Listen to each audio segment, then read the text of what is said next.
Hey there everyone, this is Samuel Johnson. I welcome you back to the Ben 10 Retrospectives, and today we're going to be looking at episode 45 of the original Ben 10 series, Ready to Rumble. And in this episode, Ben breaks Gwen's laptop, or at least he thinks he does. He tries going on it one night to look on a Sumo Slammer blog, but then it stops working, period. He freaks out, so to try and keep Gwen from finding out, he suggests that they go out and do whatever they go to a family thing and whatever it is, be whatever she wants, which I guess Max would be okay with. After all, Ben being nice to Gwen and doing what she wants, and that's kind of rare. But of course, Ben hates the time. But while there, he sees a poster for this wrestling match, and the prize is $10,000.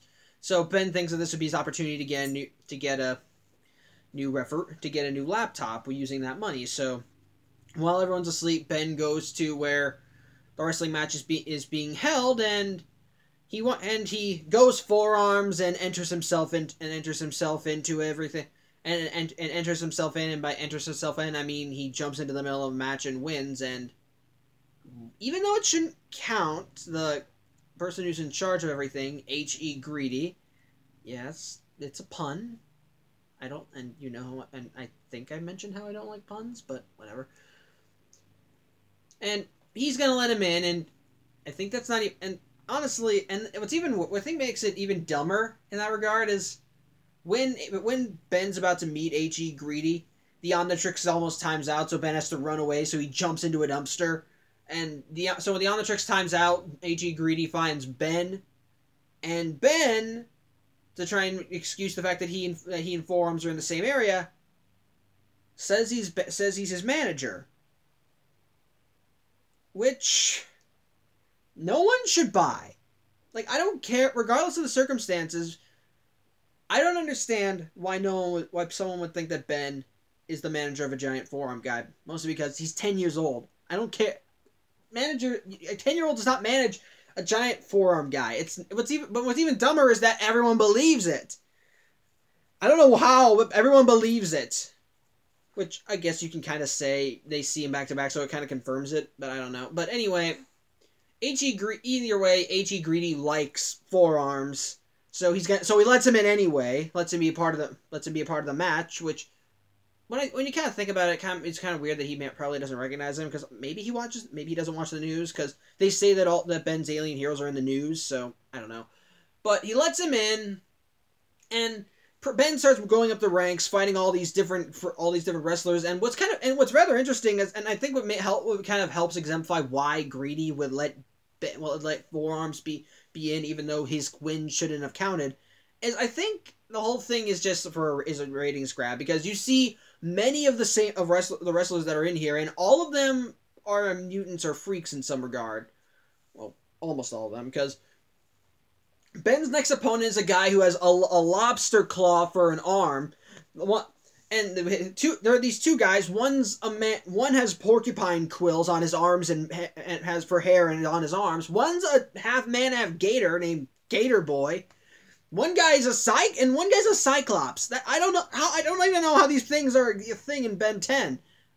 Okay, well, there's Kevin, so, and Alien Force might give it a reason, but that's another series altogether. But either way, pretty much, I think at this point it's obviously yeah, it's pretty much just a ratings grab, and even, well, I'll get to that later. But anyway, so Ben's just doing well, even takes out Porcupine, but the Gator guy, Gator Boy as he's called, it tries to intimidate Ben, scare them off, thinking that it'll get rid of Forearms, but of course that makes Ben more determined to fight him. So they start wrestling, and it turns out, before I forget, it turns out that apparently Gator Boy and Porcupine are wrestling for the mob. They're trying to win the money for the mob, and as such, they don't want to lose this. So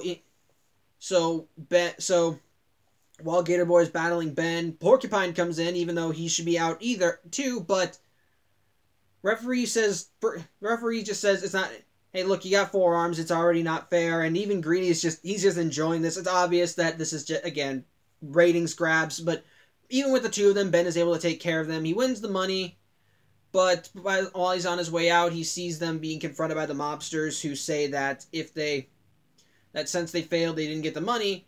they're gonna hurt their mom, as it's revealed that Gator Boy and Porcupine are brothers. So Ben, feeling concerned, asks them what's going on. It turns out that apparently they got mixed up with these gangsters, and now they owe them $10,000, and if they don't pay up, then they'll kick them off their farm and kill their mom.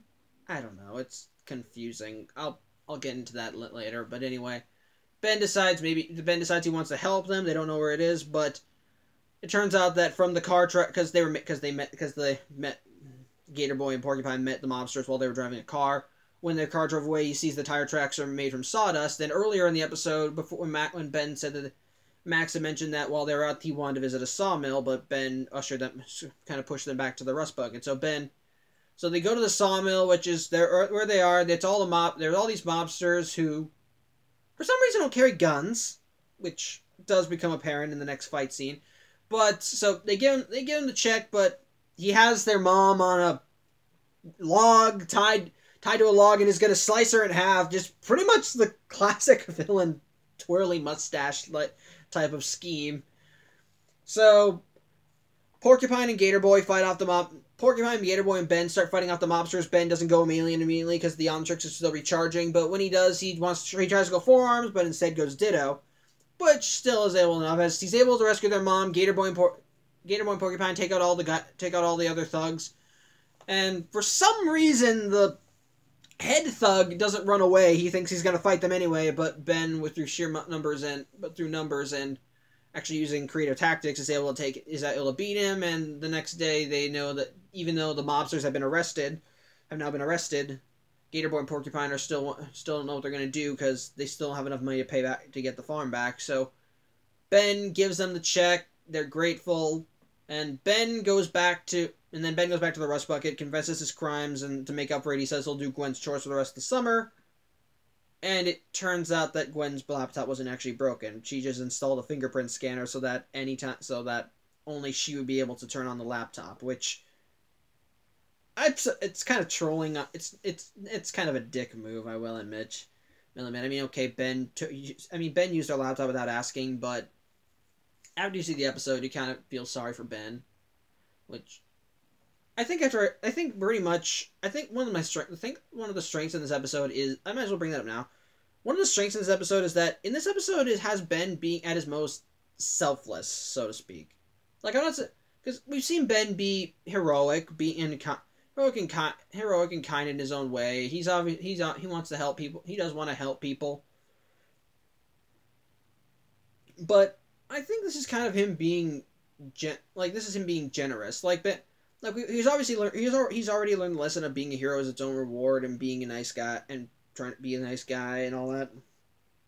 But unless I'm forgetting an episode, I think this is the episode. I think Ben is his most selfless in this episode, because while he doesn't ask Gwen to use her laptop, when he thinks he breaks it, he's actually terrified because he doesn't want to break his cousin's personal property. And on top of that, he works to try and fix the mistake by attempting to get money to buy her a new laptop. But then when he learns that someone else that he was going up against needs the money more than he does, he willingly hands it over and actually confesses to what he did, even willing to make up for it. I think it's actually been so far in the series that is most selfless. I don't mean like in the case of oh, he's not risking his life for other people and going to save him. No, that's Ben's. I think they established that Ben's kind of a good enough kid. But I mean, personality wise, this has been actually fessing up for his own mistakes and actually doing some very heroic things, even though he knows he may end up being punished. So, which again, I'm not saying he was a total jerk before this episode or in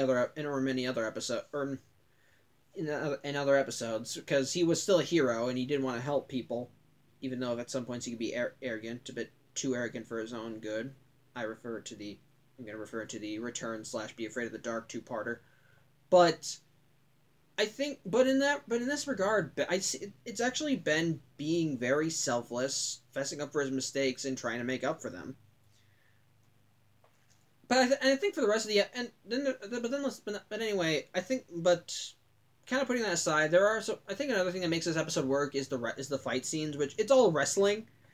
But I think what's actually nice is just kind of seeing Ben have some fun with doing this thing, seeing the designs of the wrestlers, and even seeing their fights between not only Ben's fights with them, but just the fights between like Gator Boy, Porcupine, and all the other wrestlers. It's actually pretty amusing, and admittedly, Greedy is kind of an entertaining character when he's on. He's not on that much, but he's obviously just the dude. But again, ratings hog, even just kind of willing to break rules, which admittedly is kind of a weird, which I was going to list that as a flaw, but it's not really, because as you see more and more, again, it's obvious no one cares about the rules here. But I think my major complaint, ironically, would be the Gangsters.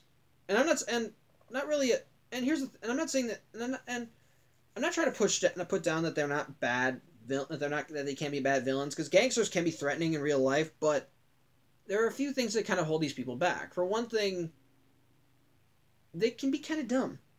Like, they mentioned that in order to work off the debt that Gator Boy and Porcupine owe to these people, they're holding their mother as collateral, and they're trying to earn back the prize money. Why doesn't he use them as enforcers or something? Like, these people are very durable. They're good fighters. They can get through many things. They are very capable. You could use them like as hired hands or goons or whatever. He doesn't.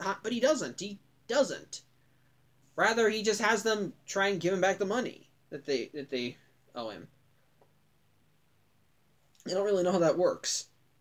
Like, again, because I think if they were actually real gangsters who somehow were able to get these strong people to work for them and do what they want, and even just have something like hold hell against them, I think at that point you should use that. They should use that. They don't use that. I don't know why.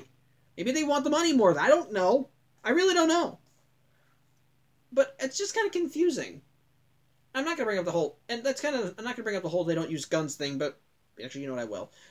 Because it's just kind of weird too. They don't use guns in the final, because there's a fight scene there's a group fight between I mentioned the three-way battle.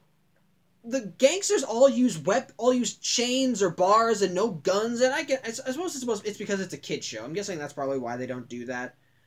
But they don't really do well. And I don't know why they think they can take these people. They're hired these are freaks, super strong. These are freaks with superpowers. A giant gator guy, a half man, a porcupine, and yet for some reason they think they can take them. And that's kind of what's actually kind of funny is that their mom is actually normal. They're freaks. But their mom is just this normal woman.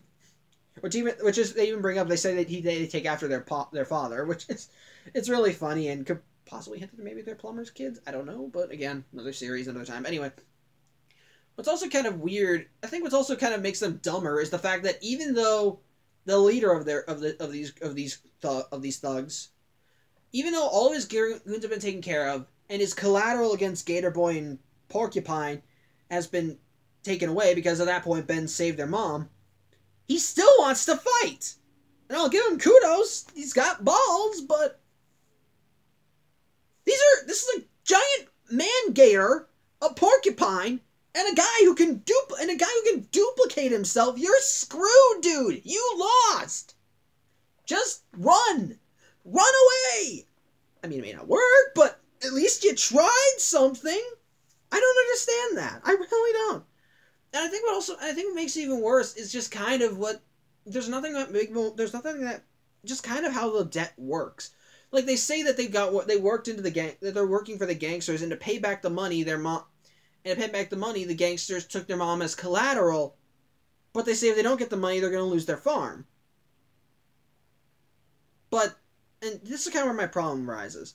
Because originally they said that they got mixed up with gangsters, they owe them money, and if they don't give them back, then they'll kick them off their farm, which could imply that they took the farm as collateral, but instead they took the mom.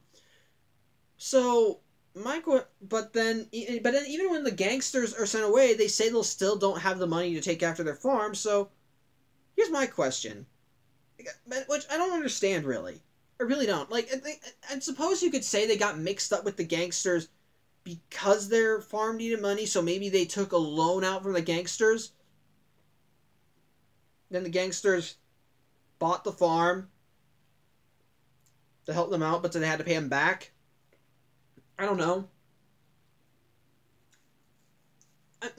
Okay, let me rephrase that. I think, here's my personal theory. I don't know if it's right, because they never confirm what's going on. I think that maybe they were low on funds to pay for their farm, or whatever it is. Then they went to the gangsters. The gangsters said, okay, we'll buy it, then give it to you. But after the gangsters bought it, they said, we want our money back before you can get this thing back. And then they took the mother as collateral, which is still very confusing. Because I don't really see how this works, really. I don't know if they bought it or if they have a mortgage, they took out a loan. I don't understand it. It's still a big problem. It's still a big problem. I don't understand. It's kind of confusing who owes who what. I don't understand it. It just kind of doesn't make sense. And I usually kind of get this stuff after I do these vlogs, but I think that's my biggest problem. It's not clear what's going on. It's very confusing. The gangsters aren't that threatening. Gangsters are okay. Maybe they can be threatening, but they're not that intelligent. They're not that intimidating. But I actually like the episode. But I think the episode's fine. I think it's a dumb episode. I will not lie. I think it's a dumb episode, but for all its flaws, I think it's entertainingly dumb. I think it's still fun to watch. I like the action scene. I like the fights. I like the designs of the wrestlers. I actually do like the moral in seeing Ben be selfless in that regard. So, on the whole, I think this episode's dumb, but I think it's an entertaining kind of dumb that I think if you were interested, I would recommend it. So, yeah, that's really all I got. Dumb episode, but it's the good kind of dumb, so check it out and check it out for yourself. So, yeah. Thank you for watching. I'm Samuel Johnson, and tune in next week in the Ben 10 Retrospectives as we go back to the future!